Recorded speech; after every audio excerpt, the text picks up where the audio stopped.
Last lecture में हम लोगों ने सिक्योर वेब ब्राउजिंग के बारे में डिस्कशन किया था। आज हम ये समझने की कोशिश करेंगे कि जो इंटरनेट काम करता है उसमें जो ये HTTP HTTPS ऊपर लिखा हुआ आता है, ये क्या है।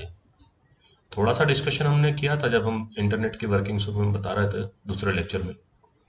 आज थोड़ा और डीप में डिस्कशन करते हैं कि ये क्या है, इसकी ज़रूरत क्यों पड़ी, SSL सर्टिफिकेशन क्या है, और जो एक पब्लिक की इंफ्रास्ट्रक्चर की बात होती है उसकी रिक्वायरमेंट क्या है, ज़रूरत क्यों पड़ी उसकी, और क्या ये SSL सर्टिफिकेट हम खुद भी बना सकते हैं।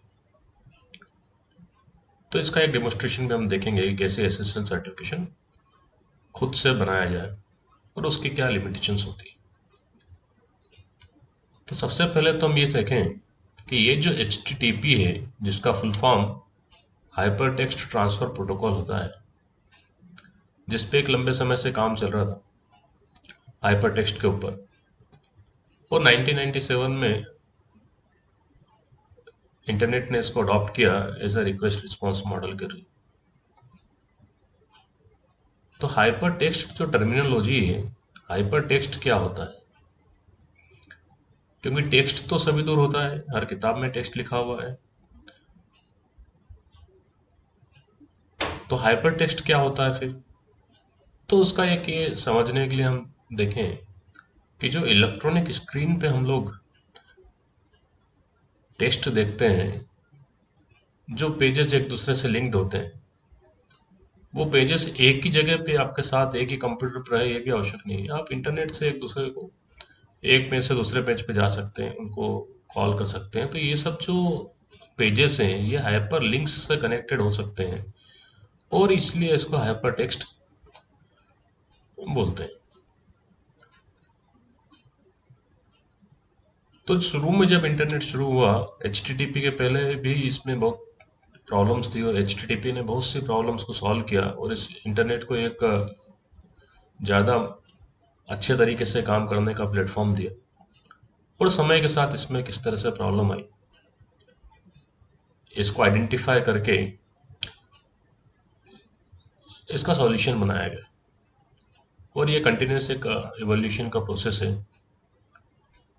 तो HTTP ओरिजिनली जो था उसके अंदर लेटेंसी बहुत ज़्यादा थी, बहुत समय लेता था, और हेड ऑन लाइन ब्लॉकिंग होती थी। मतलब किसी किसी कारण से अगर पहले वाला पैकेट ट्रांसफ़र नहीं हो पा रहा है तो बाकी सब पैकेट जो है उसके पीछे इकट्ठे हो जाते थे, और सिक्योरिटी का तो एक बड़ा कंसर्न था ही। तो ओवर द टाइम इसको इम्प्रूव करने के लिए जो मैंने पहले आपको TCP IP का मॉडल बताया था, उसमें ये एक इम्प्रूवमेंट किया गया, एक पूरी लेयर ही ऐड कर दी गई एप्लीकेशन लेयर के नीचे, जिसको कि SSL या TLS बोला जाता है, और इसलिए इसका नाम HTTPS हुआ। HTTPS का मतलब होता है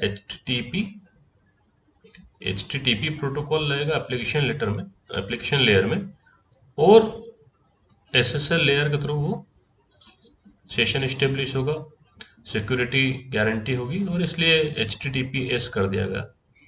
तो एस को सिक्योर भी बोलते हैं, इट्स सिक्योर्ड HTTP। इसमें भी बहुत इवोल्यूशन हुआ। अभी HTTP 1 था, 2 हुआ, 3 हुआ, और इवोल्यूशन होते हैं समय के साथ। तो इसमें क्या डिफरेंस आया और किस तरह से इवोल्यूशन हुए, ये हम देख के आज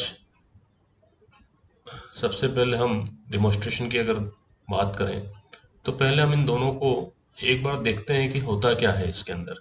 जब हम एक HTTP प्रोटोकॉल की वेबसाइट देखते हैं, आर्बिट्रली ये वेबसाइट ली क्योंकि HTTP प्रोटोकॉल पोस्टेड है, और ज़्यादातर वेबसाइट्स बाय डिफ़ॉल्ट आजकल HTTP ऐसे यूज़ करती है। तो एग्जांपल के लिए गूगल साइट लिए, कोई भी साइट खोल सकते हैं, इसमें भी कोई भी साइट जो HTTP का उपयोग करती है उसको हम खोल सकते हैं। तो हम इसके अंदर सिंपल है, ब्राउज़र पे जाएंगे और कोई भी ब्राउज़र खोल लेते हैं। चलो गूगल क्रोम में खोलते हैं और इसके ऊपर में http://forever.com जैसे मैंने पहले से टाइप किया था तो आ गया। तो ये वेबसाइट पे क्या है, इस कंटेंट से भी हमें ज़्यादा मतलब नहीं है, क्यों इसने किया, आप जाएंगे तो मिल ही जाएगा आपको। ज़्यादा कंसर्न है हमारा यहाँ पे जो ये ब्राउज़र में इसके एड्रेस के आगे नॉट सिक्योर लिखा हुआ आ रहा है। तो इसी तरह से आपका ब्राउज़र जो है एडवांस है, आपके सिस्टम पे जो ब्राउज़र है वो एडवांस है, मेरे सिस्टम पे जो ब्राउज़र है वो एडवांस है। तो ये बता देता है कि आपने HTTP प्रोटोकॉल लिया है जो कि सिक्योरिटी पॉइंट ऑफ व्यू से वीक है। इसको जब हम क्लिक करेंगे तो ये बताता है कि ये जो है क्यों वीक है, और इस तरह की जो वेबसाइट है वो ब्राउज़र अगर खोलेगा तो उसको हम क्या क्या परमिशन देना चाहते हैं वो यहाँ पे ये लिखा हुआ है, आप देखिए। तो बाय डिफ़ॉल्ट मैंने जैसे सबको कर रखा है इसके अंदर डिसेबल। ये कोई भी HTTP वेबसाइट अगर है तो वो तो ना तो वो जावा स्क्रिप्ट मेरे सिस्टम पे चला सकता है, इमेज साउंड ये सब चीज़ें, आप इसको रिसेट भी कर सकते हैं। तो बाय डिफ़ॉल्ट ब्राउज़र में ये सब चीज़ें इनेबल रहती है। आप इनमें से जो भी ज़रूरत हो उसके हिसाब से इसको इनेबल और डिसेबल कर सकते हैं।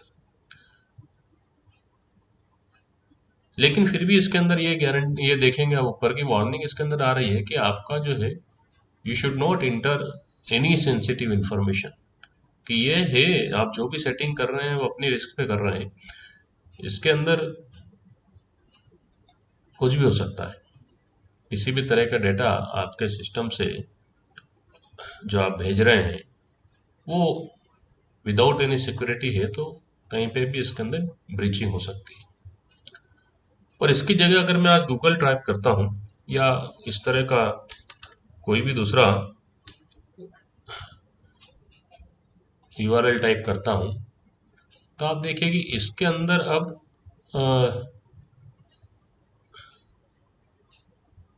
ये लिखा हुआ आ रहा है। तो ये ठीक है, अपनी जगह पे हमने जो सर्च किया वो आ गया, लेकिन पूरा लिख देता हूँ। तो google.com करते हैं तो आपको ये वेबसाइट दिखी गूगल की। यहाँ पे अब आप जाएंगे, इसके आगे ये अलग तरह का सिंबल बना हुआ है यहाँ पे ऊपर ब्राउजर में, इसको अब हम क्लिक करेंगे तो ये बता रहा है यहाँ पे गारंटी कि ये जो कनेक्शन है ये सिक्योर है, गूगल की वेबसाइट पे आपको जाने से कोई दिक्कत नहीं है। और ये क्यों ऐसा बता रहा है, तो उसने बताया कि इसका जो सर्टिफिकेट है वो वैलिड है। मतलब गूगल की जो वेबसाइट है उसके पास कोई सर्टिफिकेट है और वो सर्टिफिकेट की वैलिडिटी हमारे ब्राउजर ने चेक की है और ये हमें गारंटी कर रहा है कि इसका सर्टिफिकेट वैलिड है। इसके सर्टिफिकेट पे मैं जाता हूँ तो ये सर्टिफिकेट बताता भी है फिर यहाँ पे कि इसके पास ये कौन सा सर्टिफिकेट है। तो आप देखें इसके अंदर, इसमें ये किसको इश्यू हुआ, google.com को इश्यू हुआ। किसने इशू किया, ये WR2 जो ऑर्गेनाइजेशन है, जो कंपनी है, उसने इसको इशू किया। इसकी वैलिडिटी कब तक है, ये इशू हुआ है जुलाई 1 2024 को इतने बजे, और ये एक्सपायर होगा सितंबर 23 2024 को। और ये जो है इसकी ये डिटेल है, ये सर्टिफिकेट है, ये इसकी पब्लिक की है। और डिटेल अगर हम देखेंगे इसके अंदर जाके तो ये पूरा इसके अंदर डिटेल्स आ जाएगी कि ये जो सर्टिफिकेट है इसका वर्जन क्या है। तो नीचे ये आया, यहाँ पे वर्जन 3 है। इसका सीरियल नंबर क्या है, ये सीरियल नंबर आ गया। इसका सर्टिफिकेट का जो सिग्नेचर एल्गोरिथम है वो कौन सा यूज कर रहे हैं, तो इसमें आया PKCS, और ये वाला RSA एन्क्रिप्शन यूज करके करते हैं। फिर इश्यूअर कौन है उसके बारे में आ गया, वैलिडिटी क्या है उसके बारे में आ गया। तो इस तरह से इसके अंदर जो जो हमारा इंफॉर्मेशन हमको चाहिए, जो भी इसकी जानकारी है वो सब इसके अंदर होती है, दिखती है, और हम इसको देख सकते हैं क्या क्या सपोर्ट कर रहा है और इसकी पब्लिक की क्या है। ये सब इंफॉर्मेशन इसके अंदर सर्टिफिकेट में मिल जाती है। और ये ब्राउजर से इसका कोई भी इंडिपेंडेंट ब्राउजर अगर आप खोल रहे हैं तो उसके अंदर आपको ये इन्फॉर्मेशन मिलेगी। पैटर्न थोड़ा अलग इधर उधर हो सकता है इन्फॉर्मेशन को डिस्प्ले करने का। जैसे अगर मैं यही इन्फॉर्मेशन मोजिला पे देखता हूँ तो मैं यहाँ से जाऊँगा मोजिला पे, इसने बोला कनेक्शन इज सिक्योर, और मैंने इसमें क्लिक किया मोर इन्फॉर्मेशन के लिए। तो आप देखिए इसने बताया इस तरह का एक विंडो खुला। तो डिस्प्ले का ब्राउजर अपना अपना अलग अलग डिस्प्ले करता है। अगर मैं इसका सर्टिफिकेट देखूंगा तो ये सर्टिफिकेट अब इसने यहाँ पे मुझे पूरा दिखाया एक फॉर्मेट में, लगभग वही इंफॉर्मेशन है। और मोजिला पे जैसे आप देख रहे हैं जो इंफॉर्मेशन है वो अलग तरीके से डिस्प्ले हुई है। इसके अंदर एक और जो इंफॉर्मेशन यहाँ पे दिख रही है वो ये है कि इसको जो इशू किया है, गूगल को जो सर्टिफिकेट इशू किया है WR2 ने, ये WR2 के बारे में भी इंफॉर्मेशन यहाँ पे देता है कि WR2 क्या है। तो WR2 के बारे में ये इंफॉर्मेशन दे रहा है कि कंपनी का नाम ये है, इसको जो है GTS जो गूगल ट्रस्ट सर्विसेज है उसने WR2 को सर्टिफिकेट दिया है। तो ये जो है इसको सर्टिफिकेट मिला है दूसरों को सर्टिफिकेट इशूज करने के लिए, और इसकी इंफॉर्मेशन भी यहाँ पे पूरी है।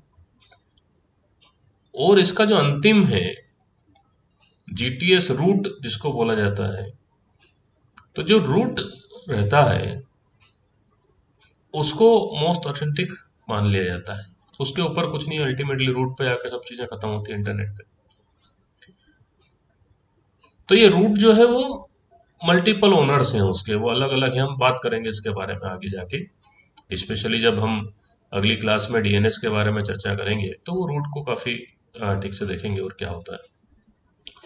तो ये रूट के बारे में ये इन्फॉर्मेशन है। तो ये हायरार्की अब इससे और ज्यादा क्लियर होती है कि GTS रूट ने WR2 को सर्टिफाई किया और WR2 ने गूगल को सर्टिफाई किया, और WR2 और WR2 जैसी और भी बहुत से ऑर्गेनाइजेशंस हैं जो कि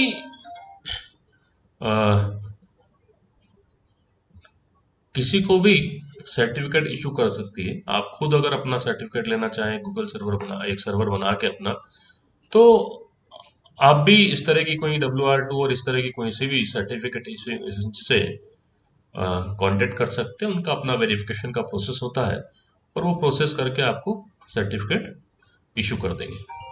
तो ये जो सर्टिफिकेट इशू करने का प्रोसेस है, अभी हम उस प्रोसेस में नहीं जा रहे हैं, हमें जस्ट समझना है कि क्या चीज होती क्या है, ये आखिर ये चीज होती क्या है। तो इसको हम आगे बढ़ते हैं और देखते हैं कि ये सर्टिफिकेट और सिक्योरिटी और ये सब चीजें क्या होती है और कैसे काम करती है। तो जैसा मैंने बताया था, इसके अंदर ये जो स्टैंडर्ड हमने प्रोटोकॉल लेयर पहले बताई थी कि TCP/IP के अंदर टॉप में एप्लीकेशन लेयर होती है, और एप्लीकेशन लेयर के नीचे जो है TCP होती है, TCP के नीचे IP होती है, वो पूरा स्टैक हमने डिस्कस किया था। तो standard HTTP protocol application layer protocol है, वो HTTP TCP से होके IP से होके इस तरह से कम्युनिकेट करता है, जो हमने पहले डिस्कस किया था। सिक्योरिटी पॉइंट ऑफ व्यू से अब एक नई लेयर इसके अंदर ऐड की गई जिसको सिक्योर सॉकेट लेयर बोलते हैं, और इसीलिए इसका शॉर्ट फॉर्म जो है SSL है। SSL का मतलब होता है सिक्योर सॉकेट लेयर। जो पहला वर्जन था समय के साथ जो है ये अब खत्म हो गया ऑलमोस्ट, नाम चल रहा है अभी भी, लेकिन इसका अपग्रेडेड वर्जन जो है अब इसको बोलते हैं TLS, ट्रांसपोर्ट लेयर सिक्योरिटी। और ये जो TLS है इसके भी अपने अपने वर्जन आ रहे हैं। The most current version is TLS 1.3। तो ये अपग्रेडेशन कंटिन्यूसली जैसे जैसे रिक्वायरमेंट आती है, जिस जिस तरीके से नई थ्रेड्स एक्सपीरियंस करते हैं इंटरनेट पे क्लाइंट्स, उस हिसाब से इसमें अपग्रेडेशन होते रहते हैं कि किस किस तरीके से इसको अपग्रेड किया जाए। लेकिन जो HTTP था वो HTTPS तब बन जाता है जबकि ये दोनों चीजें कंबाइन हो जाती है। आपने बोला कि इसको हमने मर्ज कर दिया, HTTP SSL लेयर के या TLS लेयर के थ्रू अब कम्युनिकेशन कर रहा है। और खाली HTTP नहीं, FTP या एप्लीकेशन लेयर के जो दूसरे प्रोटोकॉल होते हैं, टेलनेट, ये सब प्रोटोकॉल्स भी इस SSL TLS लेयर को यूज करके कम्युनिकेट कर सकते हैं।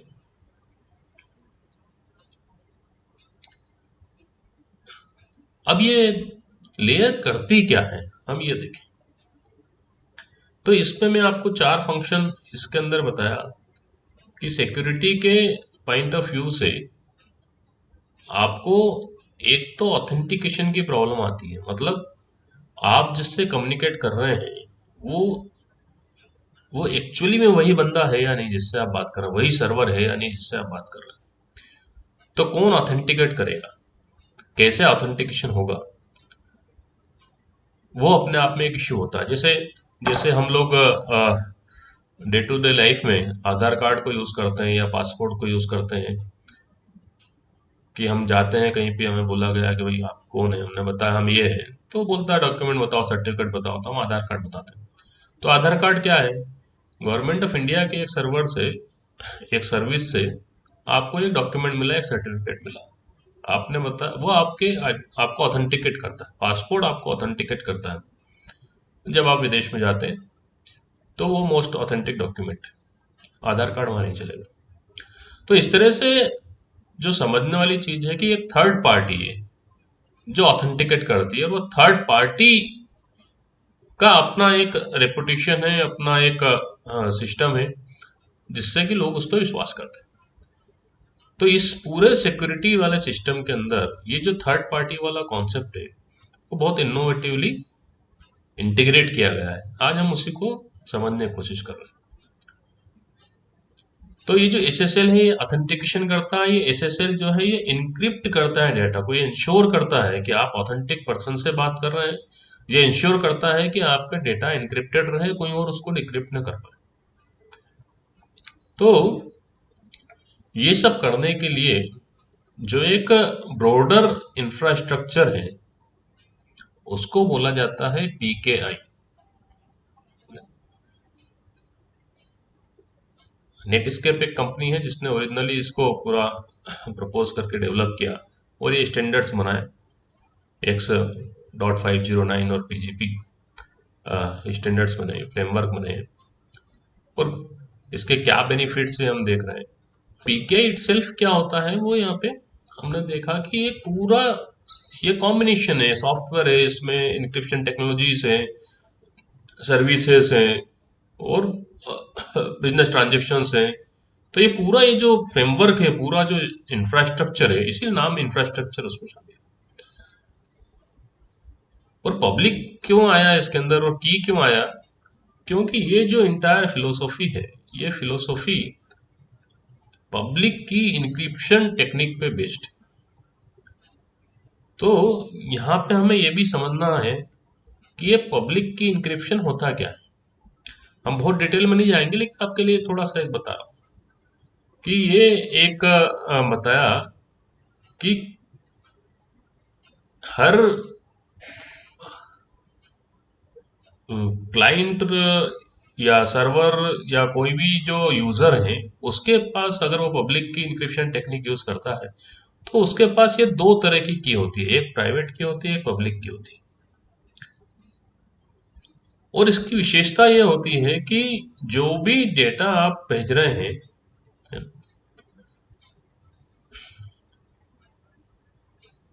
दूसरे यूजर को, वो आप उसकी पब्लिक की से इनक्रिप्ट करेंगे। ठीक है, मतलब ये क्लाइंट, ये जो सर्वर को अगर डेटा भेज रहा है, तो इस सर्वर को डेटा भेजेगा, तो वो सर्वर की जो प्राइवेट की, जो पब्लिक की है, उस सर्वर की पब्लिक की का यूज करके डाटा इनक्रिप्ट करेगा। और ये सर्वर जब इसको डेटा भेजेगा, तो ये इसकी जो पब्लिक की है उसको यूज करके डेटा इनक्रिप्ट करेगा और भेजेगा। अब इंटरेस्टिंगली होता ऐसा है कि पब्लिक की सब दूर अवेलेबल होती है पब्लिकली, इसलिए ये पब्लिक की है। क्यों? क्योंकि इसका काम होता है डाटा को इनक्रिप्ट करना। आप सेम की को यूज करके इसको डिक्रिप्ट नहीं कर सकते हो। डिक्रिप्ट करने के लिए प्राइवेट की लगेगी, जो कि केवल यूजर के पास है। तो आप इसको इस तरह से समझ सकते हैं कि एक ऐसा ताला है जिसकी दो अलग अलग चाबी है। एक चाबी से ताला खुलता है जो कि प्राइवेट की है, जो केवल अपने यूजर के पास है। हर यूजर के पास अपनी प्राइवेट है, इसीलिए प्राइवेट है क्योंकि और किसी को मालूम नहीं है। और एक चाबी है जिससे कि ताला बंद होता है, वो आपने पब्लिक को दे रखी है, सबके पास है। कोई भी बंदा, कोई भी सर्वर, कोई भी यूजर अगर किसी दूसरे यूजर को डेटा भेज रहा है तो वो लॉक करने का, इनक्रिप्ट करने का जो सिस्टम है वो पब्लिक की से, पब्लिक की से आप डेटा को इनक्रिप्ट कर सकते हैं। और वो इनक्रिप्ट होने के बाद केवल प्राइवेट की से ही खुलेगा। तो और कोई भी इसको देखे डेटा को तो उसको कुछ भी समझ में नहीं आएगा कि क्या चल रहा है। और इसीलिए पब्लिक की इंफ्रास्ट्रक्चर पूरा डेवलप हुआ इस कॉन्सेप्ट पे। और भी बहुत सारे मॉड्यूल्स है इसके अंदर, उस पर हम नहीं जा रहे अभी। तो ये जो एसएसएल लेयर है हमारी, उसके अंदर जो सर्टिफिकेट की एक बात होती है, उसके अंदर ये पब्लिक की और प्राइवेट की का एक मेजर रोल होता है। अभी मैंने सर्टिफिकेट आपको दिखाया था, उसमें आपने देखा होगा एक पब्लिक की वहां पे लिखा हुआ था। हर सर्टिफिकेट के अंदर एक पब्लिक की मेंशन होती है। तो सर्टिफिकेट इशू कैसे करते हैं, ये उसका एक एक स्कीमेटिक डायग्राम है कि इसको सर्टिफिकेट चाहिए तो सर्टिफिकेशन अथॉरिटी से इसने लिया, इसको सर्टिफिकेट चाहिए, इसने सर्टिफिकेट अथॉरिटी से लिया, इसको इससे कम्युनिकेट करना है, इसने अपना सर्टिफिकेट इसको दिया, इसने उठा के यहाँ पे दे दिया और इसने बताया कि यस ये मैं वेरीफाई करता हूँ कि ये इसी का सर्टिफिकेट है। तो एक ट्रस्ट ऑथेंटिकेशन एस्टेब्लिश हो गया। तो ऑथेंटिकेशन के लिए ये सर्टिफिकेट अथॉरिटी की रिक्वायरमेंट है। और गूगल का भी, जैसे मैंने एग्जांपल में ही बताया, कोई सी भी अगर सर्वर है तो जनरली ये थर्ड पार्टी ऑथेंटिकेशन किया जाता है, करवाया जाता है। ये जो सर्टिफिकेट है, अब ये सर्टिफिकेट के साथ सर्टिफिकेट ट्रांसपेरेंसी की और लॉगिंग की भी बात होने लगी। जैसे मैंने बताया कि मल्टीपल एजेंट्स हैं, ये जो सर्टिफिकेशन अथॉरिटी है ये मल्टीपल अथॉरिटीज हैं जो कि सर्टिफिकेट इशू कर सकती है। तो ये जो सर्टिफिकेट किसी एक अथॉरिटी से लिया है किसी ने, तो उसके बाद क्या किया जाता है, उस सर्टिफिकेट को लॉक कर दिया जाता है मल्टीपल अथॉरिटीज को। मतलब आपने अथॉरिटी 1 से लिया, उसने अगर किसी को सर्टिफिकेट दिया तो बाकी अथॉरिटीज को वो इन्फॉर्मेशन शेयर करेगा। तो सर्टिफिकेट की लॉगिंग की जाती है। किसी ने भी अगर सर्टिफिकेट यूज किया है तो जितने भी सर्टिफिकेट इश्यूअर्स हैं उनके पास वो इन्फॉर्मेशन रहेगी, सर्टिफिकेट लॉक्स रहेगा। सभी के पास ना हो लेकिन एक से ज्यादा जगह पे वो होना चाहिए। इसके अलावा सर्टिफिकेट मॉनिटर्स और सर्टिफिकेट ऑडिटर्स का भी कॉन्सेप्ट इसके अंदर आया कि समय समय पे इन सर्टिफिकेट्स की मॉनिटरिंग और ऑडिटिंग की जाएगी। और उसके अंदर ये ओसीएसपी और एससीटी का कॉन्सेप्ट भी आया। तो ये पूरा तरीका है जिससे कि ये पूरा सिस्टम चल रहा है, एसएसएल टीएलएस प्रोटोकॉल जो है, और सेटिस्फैक्टरी काम कर रहे हैं। हम बहुत ज़्यादा टेक्निकल में अभी नहीं जा रहे हैं, लेकिन जस्ट आपकी जानकारी के लिए इतना बता रहा हूँ कि लेटेस्ट जो सर्टिफिकेट ट्रांसपेरेंसी वाला कॉन्सेप्ट था उसको इनबिल्ट करके और ये बनाया गया। तो हम आते हैं सबसे पहले कि ये कनेक्शन इस्टेब्लिश कैसे होता है।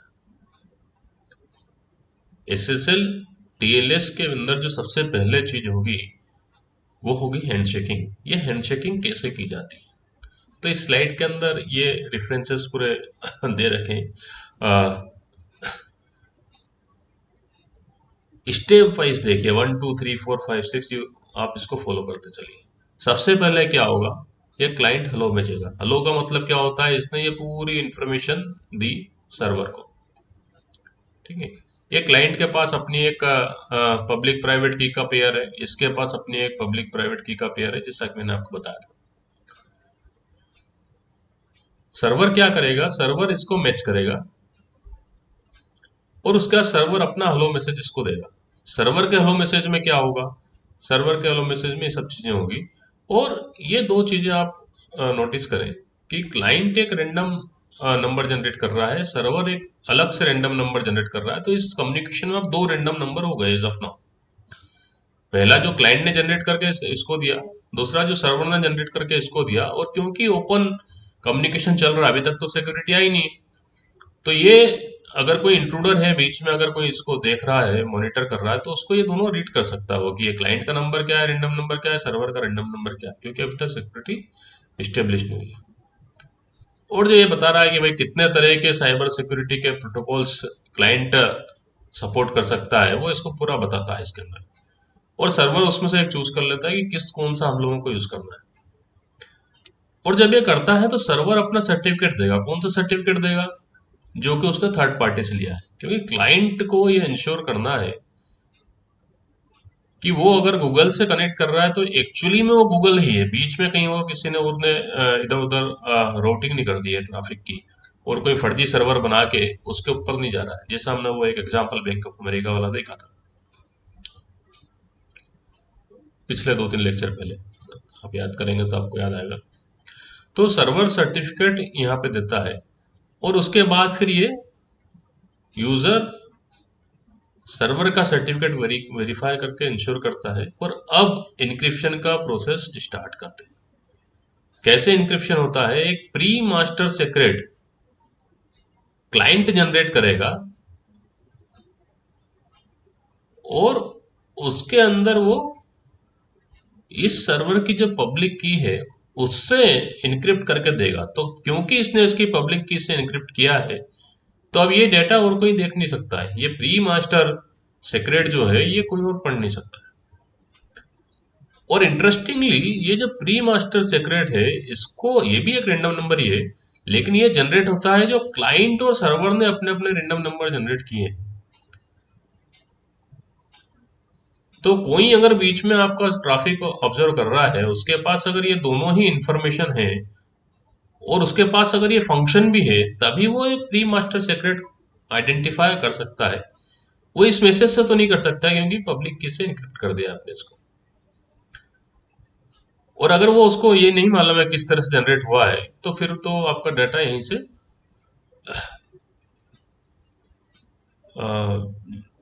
यू कैन से कि प्रोटेक्ट हो गया है। फिर भी वर्स्ट केस में हम मान लें कि अगर प्री मास्टर उसके पास है, इसीलिए प्री मास्टर बोल रहे हैं।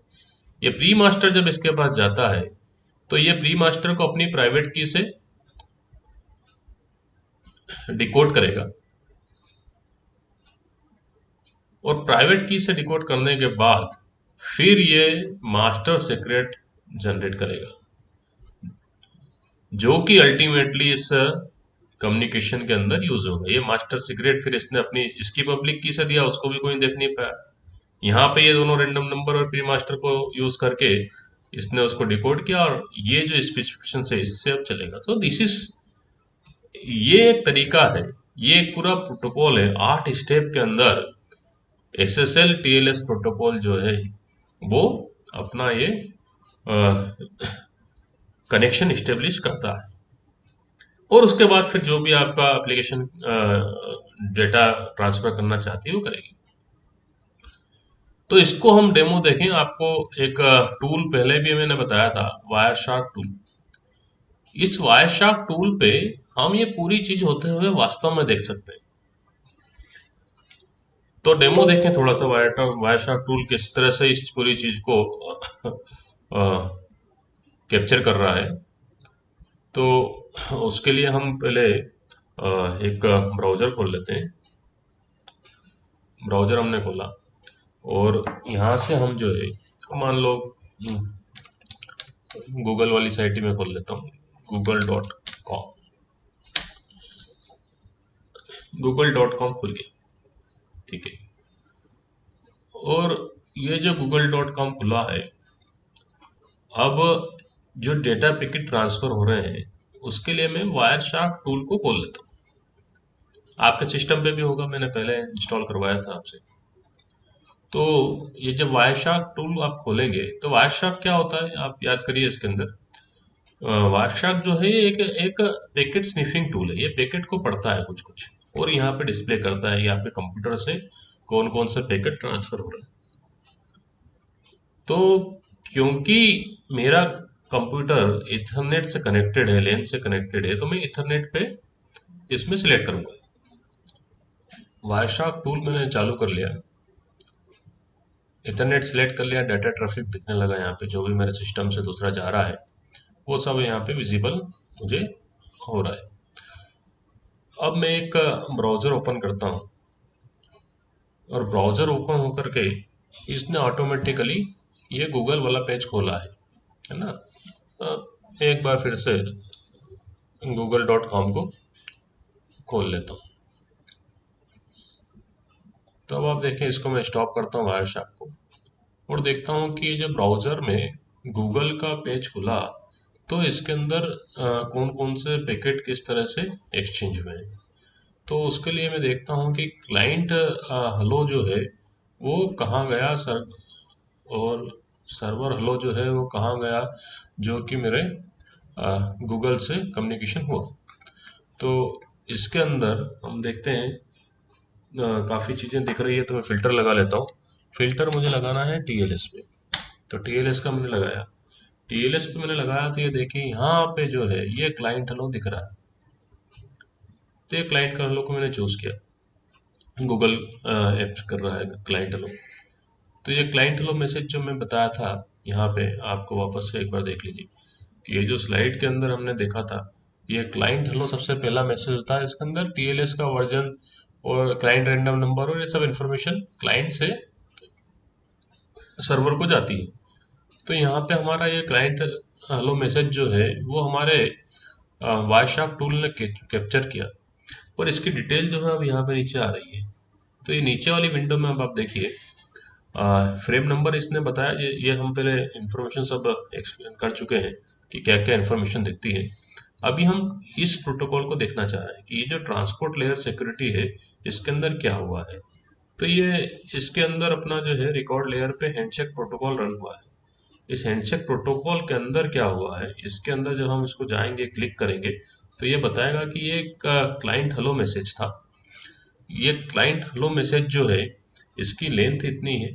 ये टीएलएस का वर्जन कौन सा यूज कर रहा है, मेरा ब्राउजर टीएलएस 1.2 वर्जन यूज कर रहा है, ये उसने गूगल सर्वर को बताया।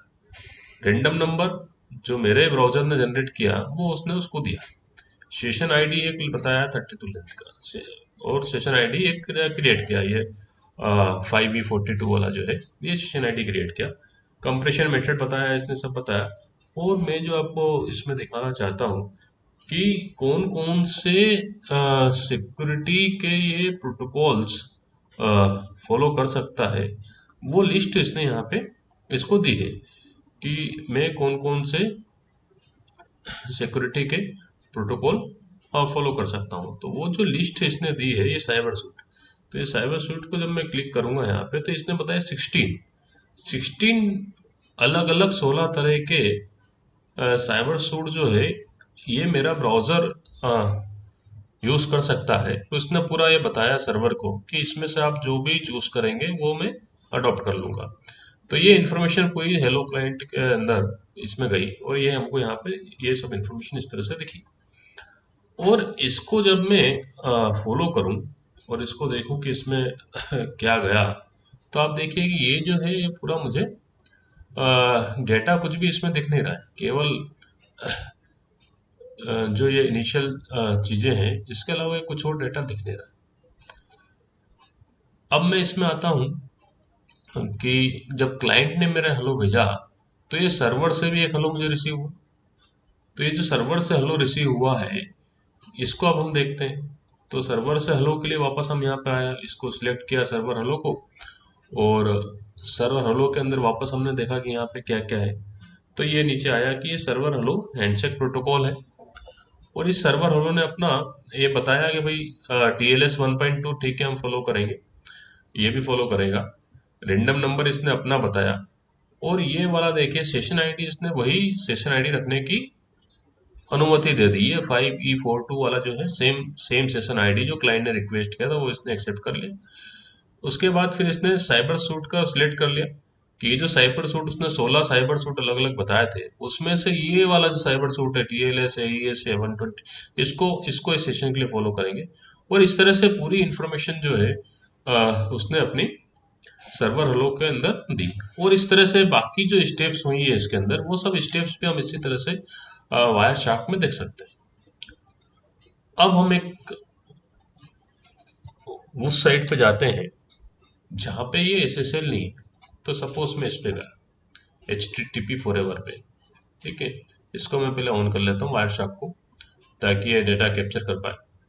तो वायरशार्क को मैंने ऑन कर लिया और मैं HTTP फॉरएवर पे गया,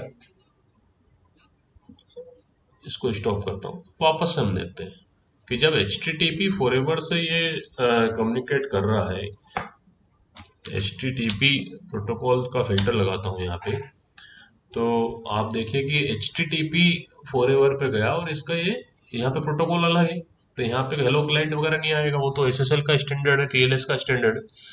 यहाँ पे ये गेट मैसेज आता है HTTP। तो ये जो HTTP फॉरएवर पे जब गया गेट मैसेज, तब आप इसमें नीचे देखिए कि ये क्या है। तो अब इसने बताया कि इसके अंदर ये हाइपर टेक्स्ट ट्रांसफर प्रोटोकॉल है, ट्रांसमिशन प्रोटोकॉल है, ये स्टैंडर्ड जो अपना स्टेप होता है वो है। अब इसको जब हम खोलेंगे तो इसके अंदर अपने ये पूरी HTTP से रिलेटेड इन्फॉर्मेशन आएगी। इसमें कुछ TLS वगैरह कुछ नहीं है और इसमें सिक्योरिटी कुछ नहीं है, जैसे मैंने बताया था। तो इसको अगर हम यहाँ से फॉलो करें और देखें कि इसमें क्या हुआ है, इसकी TCP स्ट्रीम अगर हम देखें, तो आप देखिए इसकी TCP स्ट्रीम के अंदर ये सब चीजें हमको दिख रही है, जो कि हमको उसमें नहीं दिख रही थी। तो ये एक एडवांटेज जो है डेमोस्ट्रेशन के द्वारा हम यहाँ से खुद भी देख सकते हैं। और इस तरह से सभी छोटी छोटी चीजें जो चेंज हुई है उनका हम एक वैलिडेशन कर सकते हैं और यहाँ पे देख सकते हैं कि HTTP प्रोटोकॉल जब हमने फॉलो किया तो ये गेट सिग्नल के थ्रू हमने उसको देखा कि सब इंफॉर्मेशन दिख रही है। ये नोट सिक्योर जो है वो तो हम पहले ही एक्सप्लेन कर चुके हैं। और HTTPS प्रोटोकॉल जब गूगल वाला देखा तो हमने देखा कि उसमें SSL TLS किस तरह से काम करता है।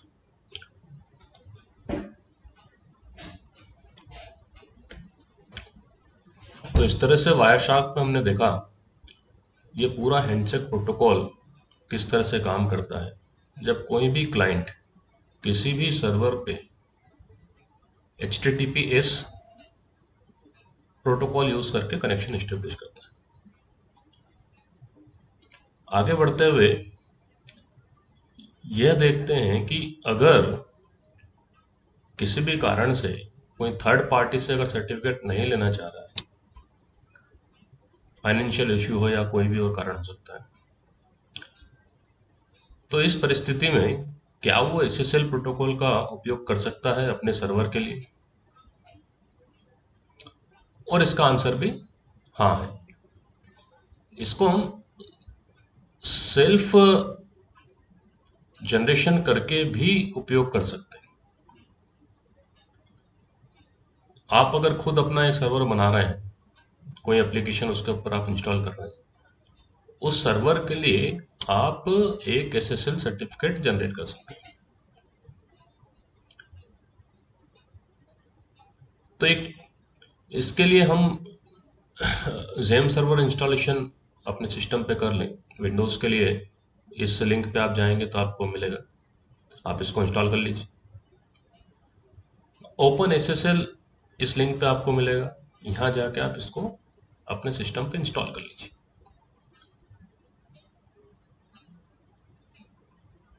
जब आप ये इंस्टॉल कर लेंगे अपने सिस्टम पे, दोनों इंस्टॉलेशन कंप्लीट हो जाएंगे, तब हमें इसमें कुछ सेटिंग्स करनी पड़ेगी। सबसे पहले क्या सेटिंग करनी पड़ेगी? एनवायरमेंटल वेरिएबल्स हमें सेट करने पड़ेंगे। एक स्टैंडर्ड टर्म है एनवायरमेंटल वेरिएबल्स। कैसे करेंगे ये भी हम डेमोस्ट्रेशन में देखते हैं। एक प्रॉपर पाथ चूज करना पड़ेगा और आपके सिस्टम पे जहाँ पे भी होगा, जनरली इस जगह पे ओपन SSL डाउनलोड होता है और इंस्टॉलेशन के बाद अवेलेबल रहता है, तो इसको हमें पाथ देना पड़ेगा। उसके बाद हम जो सर्वर हमने इंस्टॉल किया है उसमें से अपाचे सर्वर सिलेक्ट कर लेंगे और इसी पे पूरा डेमोस्ट्रेशन करेंगे। क्या करना है ये पूरा मैं भी आपको बताता हूँ। स्टेप बाय स्टेप हम इसको करके देखते हैं। ये पूरी स्टेप्स जो भी हम इसमें यूज करेंगे सब इस स्लाइड्स में लिखी हुई है और इसको अब हम करके देखते हैं। तो सबसे पहले आपकी सुविधा के लिए मैं एक काम करता हूँ कि एक दूसरी मशीन पे रिमोट लॉगिन करता हूँ। आपको मालूम है कैसे रिमोट लॉगिन किया जाता है। इस पे मैंने जेम सर्वर पहले से इंस्टॉल कर रखा है। तो आप सर्च बॉक्स में जाके जैसे ही जेम कंट्रोल बॉक्स खोलने के लिए XAMPP लिखेंगे तो ये खुल जाएगा। इसको आप क्लिक कर दीजिए। जब आपने इसको क्लिक किया तो आप देख रहे हैं इसके अंदर कि इसका जेम का कंट्रोल पैनल खुल गया। इसके अंदर ये डिफरेंट सर्वर ऑप्शंस। हम अपाचे को यूज कर रहे हैं तो अपाचे वाला पे ही कंसंट्रेट करेंगे। ये सर्वर अभी रन कर रहा है, इस पोर्ट पर रन कर रहा है ना। इसको हम जब चाहे स्टॉप भी कर सकते हैं। हमारा खुद का सर्वर जब चाहे स्टार्ट भी कर सकते हैं। जब स्टार्ट करेंगे तो आप देखेंगे एक पोर्ट वगैरह असाइन हो जाएंगे, PID से असाइन हो जाएगी और ये चालू हो जाएगा। तो लोग इस सर्वर पे लॉगिन करके देख सकते हैं। जैसे मैं अगर इसको स्टार्ट कर दूं और स्टार्ट करके मुझे इस मशीन का IP तो मालूम ही है, तो मैं अगर अपनी इस मशीन से इस सर्वर को अगर सिंपली पिंग करूं या इसका डिफ़ॉल्ट डाल के देखता हूँ, इसका IP जो है 172.16.15.25। इस IP के ऊपर मैंने ये सर्वर इंस्टॉल करके चलाया है। तो आप देखेंगे कि इसका ये डिफ़ॉल्ट पेज खुल जाएगा। और क्योंकि ये सर्वर मैंने अभी अभी इंस्टॉल किया है, इसके पास तो कोई सर्टिफिकेट वगैरह है नहीं, तो आप देखेंगे यहाँ पे ये बता रहा है कि ये सर्वर जो है इसका कनेक्शन सिक्योर नहीं है। ऑब्वियसली नया सर्वर है, पहली बार इंस्टॉल हुआ है, इसके पास SSL सर्टिफिकेट अभी है नहीं, तो ये वाली इंफॉर्मेशन इसके अंदर आएगी। थोड़ी देर के लिए मिनिमाइज करते हैं और हम देखते हैं कि इसके अंदर जो पहले सेटिंग करनी है, तो ये जो सेटिंग करनी है, ये सेटिंग मुझे उस सिस्टम पे करनी है जिस सिस्टम पे सर्वर इंस्टॉल है। तो मैं इसे देखता हूँ क्या लिखा है इसके अंदर और उसको करते जाऊंगा। तो इसको मिनिमाइज करता हूँ। सबसे पहले मुझे क्या करना है, तो ये यहाँ पे बता रहा है। सबसे right click on this PC to the properties to the advance system setting. तो ये जो सिस्टम मेरा है जिस पे मैं इंस्टॉलेशन कर रहा हूँ, इसके अंदर ये दिस PC वाला है। तो मैं इसे राइट क्लिक करूंगा और राइट क्लिक करके इसकी प्रॉपर्टीज में जाऊंगा।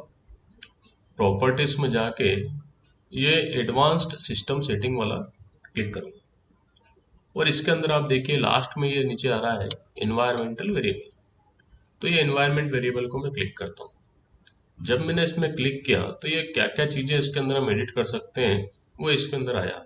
मुझे क्या करना है, मुझे एक पाथ इसके अंदर इस्टेब्लिश करना है। तो मैंने पाथ को सिलेक्ट किया और इसको एडिट करा। जब मैं एडिट करूंगा इसके अंदर, आपके सिस्टम में जब आप पहली बार एडिट करेंगे तो आपको अब यहाँ पे आके न्यू एक करना है और इस न्यू के अंदर फिर आपको इसका पाथ लेंथ, पाथ पूरा जहाँ पे भी आपका ये इंस्टॉल्ड है वो जगह देना है। तो आप देखें यहाँ पे जो program file open SSL Win64 bin ये जो था, ये ऑलरेडी मैंने इसको डेमोस्ट्रेशन के समय चलाया था, तो ये मैंने ऑलरेडी दे रखा है। ये हम वापस से भी दे सकते हैं इसको। तो ये वाला पाथ है यहाँ पे ऑलरेडी है। आपके जब पहली बार आप रन करेंगे तो आपको ये यहाँ पे न्यू करके यहाँ पे कॉपी पेस्ट करना रहेगा ये वाली चीज। ओके कर देते हैं। तो एक पार्ट इसके अंदर हो गया। हमने जो है SSL का जो इन्वायरमेंट वेरिएबल सेट करना था SSL के लिए वो सेट कर ली। अब हम जो हमारा सर्वर है उस सर्वर के लिए कैसे सर्टिफिकेट जनरेट करना है उसको देखते हैं। तो इसके लिए ये देखिए आप स्टेप्स यहाँ पे लिखी हुई है मैंने स्लाइड में। Stop the Apache server. सबसे पहले ये जो हमारा सर्वर चल रहा है इस सर्वर को हम स्टॉप कर देंगे। तो ये भी चल रहा है, इसको हमने स्टॉप कर दिया। सर्वर स्टॉप करने से क्या होगा, अभी जो मैं पेज खोला था अगर मैं उसको वापस खोलूंगा तो अब वो पेज नहीं चलेगा। ये वाला पेज जो है इसको अगर मैं रिफ्रेश करूंगा तो अब ये रिफ्रेश नहीं हो रहा है ना। क्यों नहीं हो रहा, क्योंकि सर्वर ही बंद हो गया। तो सर्वर हमने बंद किया। सर्वर बंद करने के बाद क्या करना है इसके अंदर, इसने बताया कि कॉन्फ़िग जो बटन है अपाचे में उसको क्लिक करना है और उसके अंदर php.in पे जाना है। तो ये कॉन्फ़िग को मैंने क्लिक किया, इसके अंदर ये php.in ऑप्शन है, इसको मैंने क्लिक किया। जब मैंने इसको क्लिक किया तो मैं देख रहा हूँ कि यहाँ पे एक ये नोटपैड टाइप से एक नोटपैड में एक फाइल खुल गई। इस फाइल के अंदर ये वाला हमें सर्च करना है, semicolon extension equal to open SSL, और इसमें से ये हमें सेमीकोलन हटाना है ताकि ये इनेबल हो जाए। तो मैंने इसके अंदर देखा और सर्च करूंगा, कंट्रोल एफ करूंगा, मुझे क्या सर्च करना, इक्वल टू ओपन, क्या सर्च करना था उसमें से, equal to open SSL extension equal to, तो मैं एक कीवर्ड दे देता हूँ इक्वल टू ओपन एसएसएल और सर्च करता हूँ तो ये मुझे दिखा। तो आप देखेंगे यहाँ पे कि ऑलरेडी यहाँ पे जो सेमीकोलन आप जब खोलेंगे तो आपको ऐसा सेमीकोलन दिखेगा यहाँ पे, आपको इसको डिलीट कर देना है। जब आप इसको डिलीट कर देंगे तो अब ये पहली स्टेप आपकी कंप्लीट हो गई। आप इस फाइल को सेव कर लीजिए। तो ये वाली स्टेप में एक एक सेटिंग हमारी हो गई कि हमारा जो एक्सटेंशन इनेबल किया है हमने वो ओपन एसएसएल किया है। तो एक इससे ये वाला हो गया। नेक्स्ट, अब इस फाइल को हम बंद कर सकते हैं, तो इसको मैंने क्लोज कर दिया। अब जो नेक्स्ट स्टेप इसने दिया है, इसने बताया go to the gem directory, then this folder, and here you will see this to directories. तो इसके अंदर अब हम एक्सप्लोरर में जाते हैं, इसके अंदर ये अपाचे में गए, अपाचे में ये कॉन फाइल में गए और इसके अंदर ये वाली सर्टिफिकेट वाली एक फाइल है जिसके अंदर ये एबीसी नाम से एक सर्टिफिकेट है जो पहले जनरेट किया गया है। हम अपना जनरेट करेंगे तो इसको मैं डिलीट कर देता हूँ। उसके बाद मैं ये की में जाता हूँ, इसके अंदर एक की जनरेटेड है, इसको मैं डिलीट कर देता हूँ क्योंकि अब मैं अपनी की जनरेट करूँगा। तो ये दोनों डिलीट हो गया, ये वाली स्टेप भी हमने कर ली, दोनों डायरेक्टरी निकाल के इसको डिलीट करी। ये सेफर साइड के लिए हम कर रहे हैं, अगर आप इसको डिलीट नहीं करेंगे तब भी नया पाथ तो हम अलग से देंगे। तो delete the file inside this. अब उसके बाद इसने बोला open the command prompt and run the command this cd। क्यों कर रहे हैं ऐसा, ये कमांड प्रॉम्प्ट पे जाके तो कमांड हम यहीं से खोल सकते हैं, इसके अंदर ये शेल खोलने की व्यवस्था है। और इसके अंदर अभी हम देख रहे हैं करंट जो डायरेक्टरी है वो जेम है। हमें कहाँ पे जाना है, हमें जाना है जेम के अंदर ही अपाचे में। cd अपाचे किया तो मैं देखिए इसके अंदर आ गया, मैं इसके अंदर मल्टीपल कमांड से आप सीधे इसके अंदर आ सकते हैं, ये देखिए। और उसके बाद आपको जो कमांड रन करना है वो कमांड ये वाला यहाँ पे दे रखा है। इस कमांड के अंदर एक आप अगर देखेंगे तो आपको एक बार में समझ में आ जाएगा कि ये हो क्या रहा है। इस कमांड के अंदर एक्चुअली मैं बता देता हूँ आपको पहले। इस कमांड के अंदर आप देखिए, हम इसके अंदर एक ओपन एसएसएल रिक्वेस्ट दे रहे हैं। ये वाला फॉर्मेट X509 जो मैं आपको बताया था, ये वाले फॉर्मेट में सर्टिफिकेट जनरेट करना चाहते हैं, 365 डेज के लिए जनरेट करना चाहते हैं। इसके लिए जो न्यू की है वो इस RSA एल्गोरिथम को यूज करके करना चाहते हैं, और इसका जो हम चाहते हैं वो np नाम से ssl.key के अंदर जो ये जो फोल्डर है इसमें इस नाम से की जनरेट हो जाए और इस फोल्डर में इस नाम से सर्टिफिकेट जनरेट हो जाए। ये कमांड का ये काम। तो ये कमांड जो इस तरह से आया, उस तरह आप अपना चेंज भी कर सकते हैं। मैंने np नाम दिया है, आप अपना नाम दे सकते हैं, कुछ और नाम दे सकते हैं, जो भी आप देंगे इसमें उस हिसाब से जनरेट हो जाएगा। आप अगर एक साल की जगह एक दिन का करना चाहते हैं तो इसको एक दिन कर दीजिए, एक महीना करना चाहते हैं तो 30 कर दीजिए। तो कितना भी समय के लिए आप कर सकते हैं, आप सर्टिफिकेट जनरेट कर रहे हैं। तो यहाँ पे आके अगर मैं इसको कॉपी पेस्ट करूंगा जहां पे मेरा सर्वर है, तो आप देखिए ये वाली कमांड पूरी कॉपी पेस्ट होगी। अब मैं इसको रन करता हूँ। जब रन करा तो इसने क्या आया, जो मेरा फॉर्मेट है उस फॉर्मेट के हिसाब से जो जो इन्फॉर्मेशन चाहिए वो ये पूछेगा। तो अब मैं इसको फुल स्क्रीन करता हूँ, आप देखिए क्या पूछ रहा है। सबसे ये पूछ रहा है कि कंट्री नेम क्या है। इंडिया डाल देता हूँ। क्या किया इसने, बताया कि स्ट्रिंग बहुत लंबी है, आपको केवल दो लेटर का ही कोड देना है। तो मैं आई एन डालता हूँ। आई एन डाला, इसने ले लिया। अब ये बोल रहा है कि स्टेट कौन सा है, यूपी डाल देता हूँ। अब ये बोल रहा है लोकेलिटी कौन सा है, सिटी कौन सा है, प्रयागराज सिटी में हूँ। ये बोल रहा है कौन सी ऑर्गेनाइजेशन है, ट्रिपल आईटी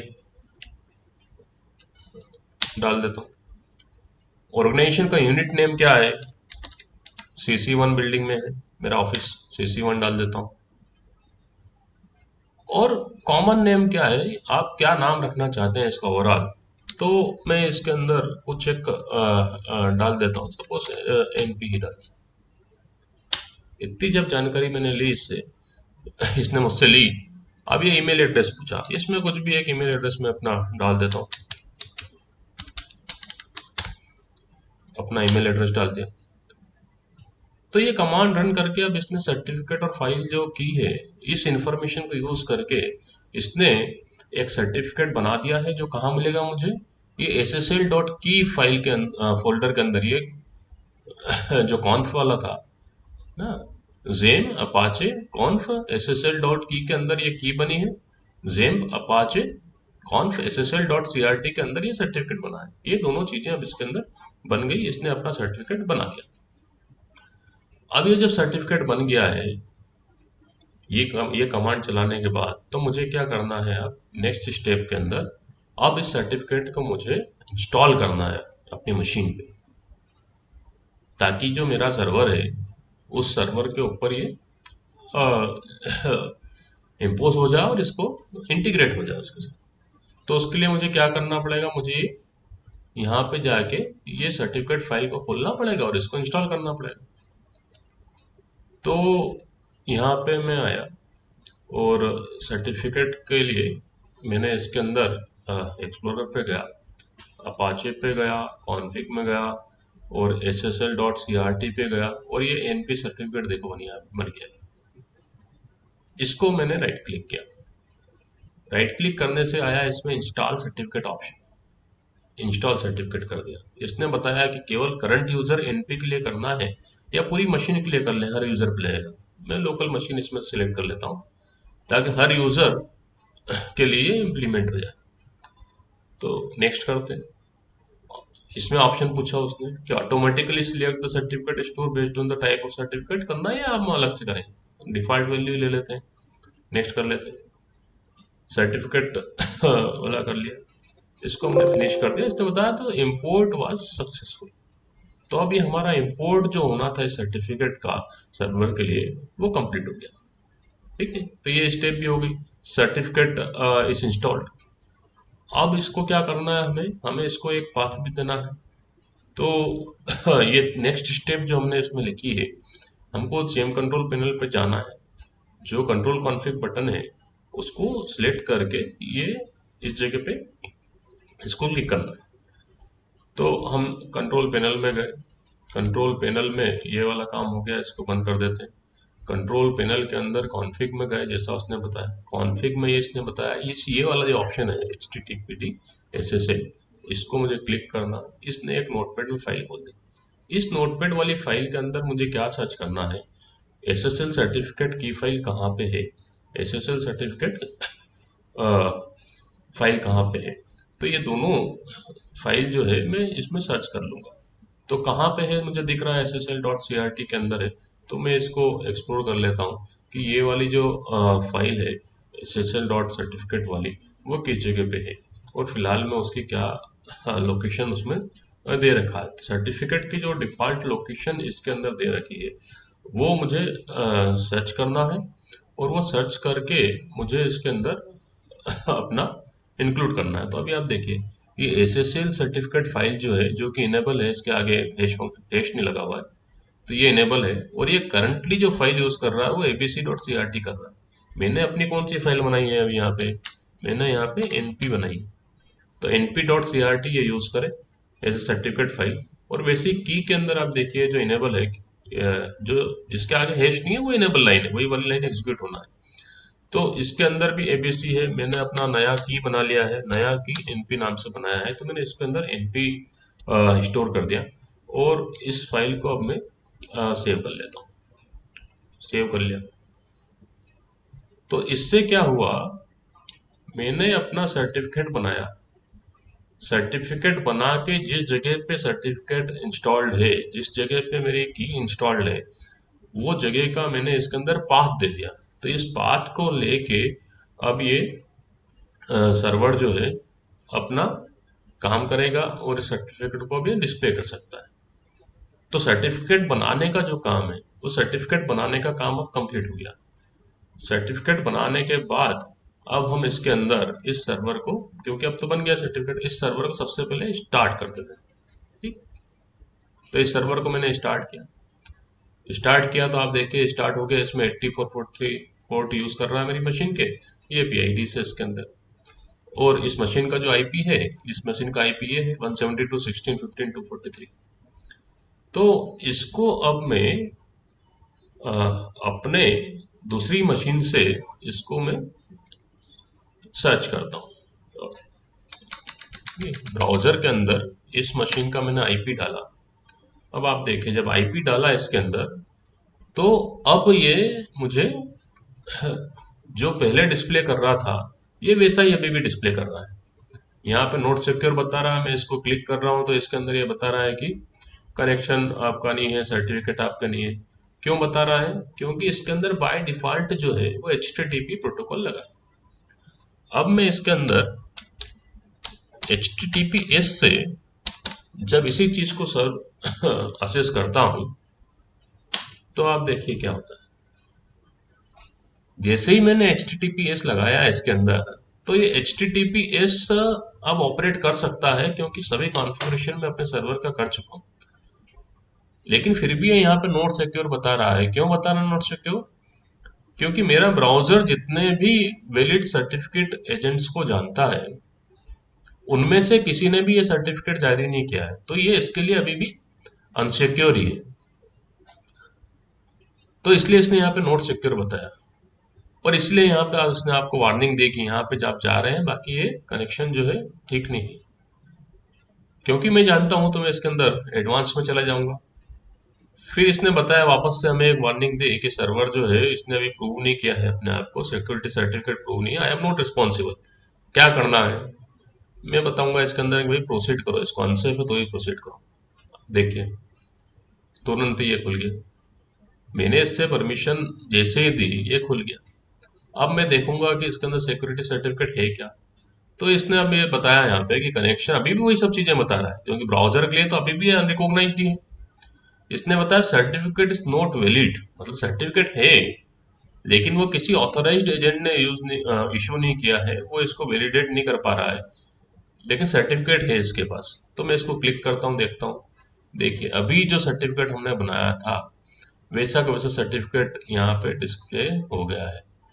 इसका एनपी हम लोग नेम दिए थे, ऑर्गेनाइजेशन, जो जो इन्फॉर्मेशन हम सिलेक्ट वहाँ पे एंटर किए थे वो सब इन्फॉर्मेशन यहाँ पे 1 साल के लिए बनाए थे। देखिए 29 जुलाई 2024 को बनाए, 29 जुलाई 2025 पे एक्सपायर होगा। 1 साल का, क्योंकि 365 डेज हम लोग दिए थे वहाँ पे। सर्टिफिकेट के अंदर जिस तरह से एसएसएल प्रोटोकॉल के अंदर ये बनता है, जिस तरह से एसएसएल प्रोटोकॉल पब्लिक की बनाता है, वो दोनों इन्होंने यहाँ पे बना दिए। और डिटेल हम देखना चाहें देख सकते हैं कि यहाँ पे जो है जितनी डिटेल एक एसएसएल सर्टिफिकेट में होती है वो सब डिटेल यहाँ पे है। सर्टिफिकेट का वर्जन आप देखिए, वर्जन 3, जैसे स्टैंडर्ड सर्टिफिकेट में हमने पहले देखा था होता है। इसका एक सीरियल नंबर भी है, इसका एक सर्टिफिकेट का एल्गोरिथम भी है, इसका इशूअर कौन है, मैं खुद इशू किया हूँ तो इसने मेरा नाम दे दिया। इसकी वैलिडिटी क्या है, वैलिडिटी 1 साल की है। नोट बिफोर में बताया इसने, अभी अभी जनरेट हुआ है, देखिए 909 29 ऑफ जुलाई 24। और इसका जो है नोट आफ्टर, तो 2025 के बाद नहीं चलेगा, 29 चलेगा। जो पब्लिक की एल्गोरिथम इसने यूज किया है, वो ये वाला पब्लिक की एल्गोरिथम यूज किया है, जो एक्सटेंशन है वो भी सब यहाँ पे मेंशन कर रहा है, पूरी जानकारी यहाँ पे। तो जैसा एक सर्टिफिकेट होता है वैसा ही सर्टिफिकेट यहाँ पे है और मेरी मशीन का है। और अगर मैं उन कम्युनिटी से कम्युनिकेट कर रहा हूँ जो कि इन सब चीज़ों को ट्रस्ट कर सकती है, तो वो मेरे सर्वर की पूरी एप्लीकेशंस देखेगी और इसको यूज़ करेगी। तो वैसे ही होता है जब आप इंटरनेट पे जाते हैं और कोई नई एप्लीकेशन आई है, कोई अभी स्टार्टअप ही किया है, उसने ना किसी कारण सर्टिफिकेट अगर नहीं लिया है, या आप खुद एक एप्लीकेशन को टेस्ट कर रहे हैं, आप अपनी कम्युनिटी में जब सर्व करते हैं बिना सर्टिफिकेट लिए, तो वो इसको इस तरह से देख सकते हैं। अब ये जो मैंने खोला है ये अपनी मशीन पे खोला है, लेकिन जैसे मैंने बताया दो मशीन जो मैं यूज किया हूँ वो आपको डिमोन्स्ट्रेट करने के लिए यूज किया हूँ, आपको क्लैरिटी रहे इसके लिए यूज किया हूँ कि इस मशीन पे भी हो सकता है। लेकिन ये सब चीजें जो है आप सेम मशीन पे भी कर सकते हैं। तो जिस मशीन पे मैंने सर्वर इंस्टॉल किया है उसी मशीन पे अगर मैं ब्राउजर खोल के और यही सब चीजें वापस से इसके अंदर देखूंगा कि ये जेम को मैंने चलाया, तो आप देखिए इसके अंदर वैसे ही आ रहा है, नोट सिक्योर आया है, इसने ये सब बताया है ना। क्योंकि ये जो मशीन है टेक्निकली इसके अंदर ये खुद मशीन है और एक सर्वर इसका इंस्टॉल्ड है। अब मैंने HTTPS किया यहाँ पे, तो आप देखिए वापस से इसने वही सब बताया। तो मैं इस मशीन पे कर रहा हूँ जिस मशीन पे सर्वर इंस्टॉल है, या एक सर्वर इंस्टॉल करके दूसरी जगह से इसको मैं डिमोन्स्ट्रेशन के लिए लॉगिन करके दिखाया आपको। एक्चुअली मैं आपको खुद के लिए सेम मशीन पे आप पूरा काम कर सकते हैं, दो मशीन की आपको रिक्वायरमेंट नहीं।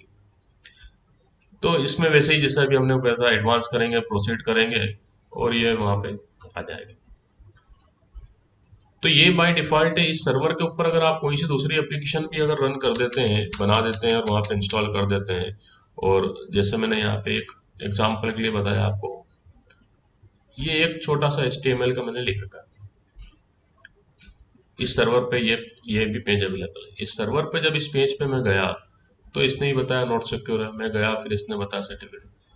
तो ये इसकी डिफॉल्ट एप्लीकेशन हो या आपने कितनी भी एप्लीकेशन इस सर्वर के ऊपर इंस्टॉल कर दी हो, आप देख रहे हैं सभी सर्वर की जितनी भी कनेक्शन से, जितनी भी एप्लीकेशन से, सब पे ये इंटीग्रेट हो गया है और सेम सर्टिफिकेट ये बार बार जनरेट मतलब बार बार दिखेगा जब भी कोई इसको देखना चाहेगा। 1 साल तक अब इस सर्वर के ऊपर ये सर्टिफिकेट वैलिड रहेगा। तो इस तरह से हमने देखा कि SSL सर्टिफिकेट जो है उसको आप किस तरह से जनरेट कर सकते हैं, है ना।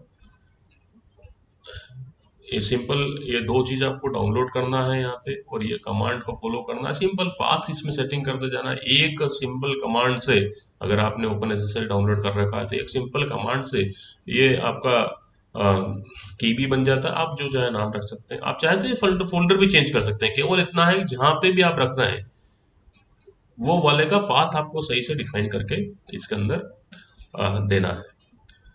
तो आप खुद से करें, SSL जनरेट करके अपना सर्टिफिकेट जनरेट कर लें, या आप जब जनरल ब्राउजिंग कर रहे हैं तो आप ये सर्टिफिकेट का वैलिडेशन कर सकें, देख सकें। इसके लिए ये सुविधा आपको मिल जाएगी। देखिए यहाँ पे जो मैं बताया था आपको, दो स्टैंडर्ड है। X.509 जो हमने फॉर्म भरा, ये फॉर्म में हमने ये सब इंफॉर्मेशन भरी थी ना, क्योंकि ये इसका स्टैंडर्ड। तो मुझे लगता है कि इससे आपको एक क्लैरिटी आई होगी और अब आप इसको ठीक से यूज कर पाएंगे।